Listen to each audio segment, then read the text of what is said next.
All right, so we were talking about a system where there's no damping, but you do have a driven force. So the differential equation is modeled like this.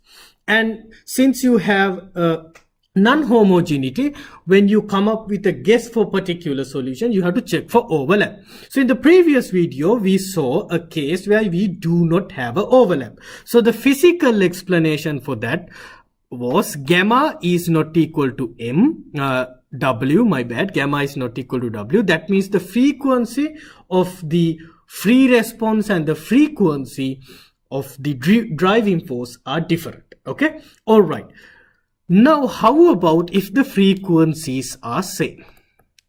Then mathematically what happens is that, well, you have an overlap. So let's first see what happens mathematically, and then let's tie out all the knots by looking at a physical explanation. Okay, all right, so let's start from an example.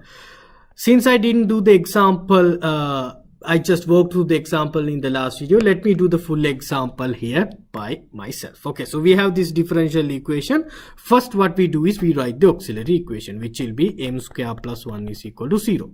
So the root will be plus or minus I, right? The root will be square root of -1. So then alpha is 0, really beta is 1. How nice. So the complementary solution is C1 cosine beta t is cosine t, C2 sine t, right? Alpha is 0, so that means e to the 0 is 1.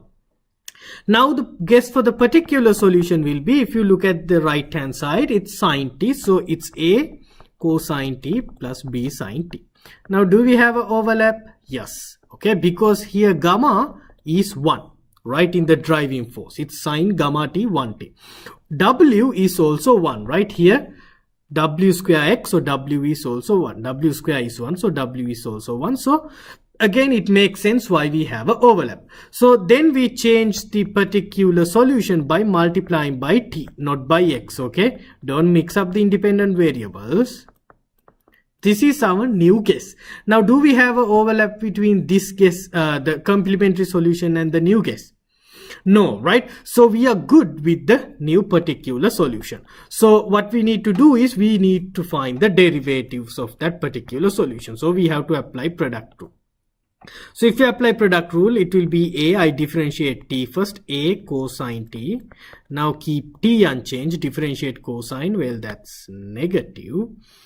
Negative at sine t plus b sine t, product rule here also, plus bt cosine t. Okay, so now we have to differentiate once more. Derivative of a cosine t is negative a sine t. Here product rule, negative a sine t minus at cosine t. Here no product rule, just plus b cosine t. Here product rule, we have to say plus b cosine t minus bt sine t. So that's x double prime p. So now the differential equation is actually x double prime plus x is equal to sine t, right? So we just substitute our x double prime and x here. Okay, so if you add x to here, just let's add x term to this x double primes to save time, space, not time. Okay, so here we already have x double prime.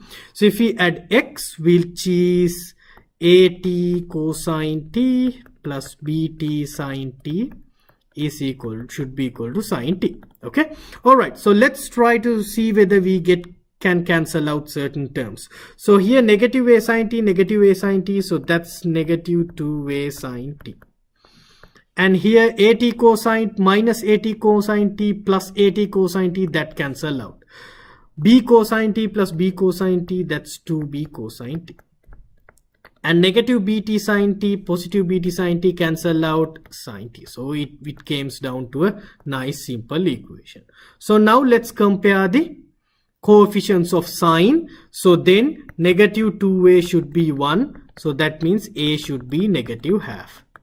And comparing the coefficients of cosine, 2b on the left, no cosine on the right, so b is equal to 0. Good. So the particular solution is A is negative half, so it's AT cosine T. Negative half T cosine T is the particular solution. And the complementary solution was, let's check, C1 cosine T plus C2 sine T. C1 cosine T plus C2 sine T minus half T cosine T. So that's the general solution. Now what we need to do is we need to use the initial conditions. So in the problem, the initial conditions are given. X0 is 0 and x prime 0 is 0. Okay, so let's use that. So when t is equal to 0, x is 0. So x is equal, that's the general solution. So x is equal to 0 when t is equal to 0. So cosine 0 is 1, sine 0 is 0. So that's gone. Cosine 0 is 1, but t is equal to 0. So this term is 0. So c1 is 0.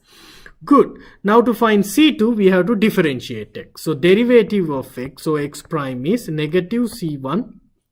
Well, c1 is no longer there, so we can forget about it. Derivative of sine is cosine. C2 cosine t.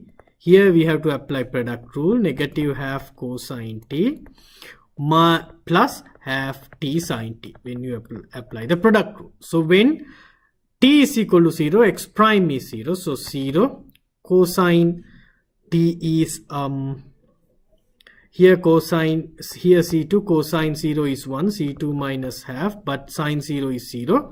So it seems to be like c2 is half. So really the final solution is c1 is gone, c2 is half. Okay, so the solution is half sine t minus half t cosine t. Okay, so this is the solution.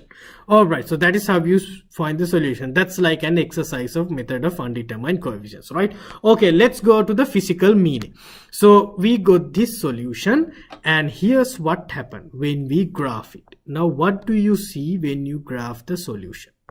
Again, to recall, what is the case we are discussing here?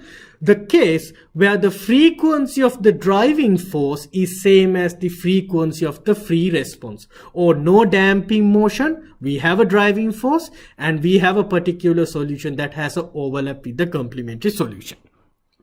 Now if you look at the graph, you can see amplitude starting to increase, like it seems to be like it's increasing gradually. And this scenario is called resonance. This is a motion where you have unbounded oscillations. Now what is the physical explanation? Think you have a bridge, okay, and let's say some kind of a wave is coming to bridge. Now a wave or like wind or like a storm, so that's a external force, or I should say a driving force. Now if the frequency of the wind that is coming is same as the frequency that your bridge has some oscillation, so if it is same as the frequency, what happens is, then according to this graph, your bridge will have crazy oscillation that will increase continuously, right? So what happens is that a bridge is going to break.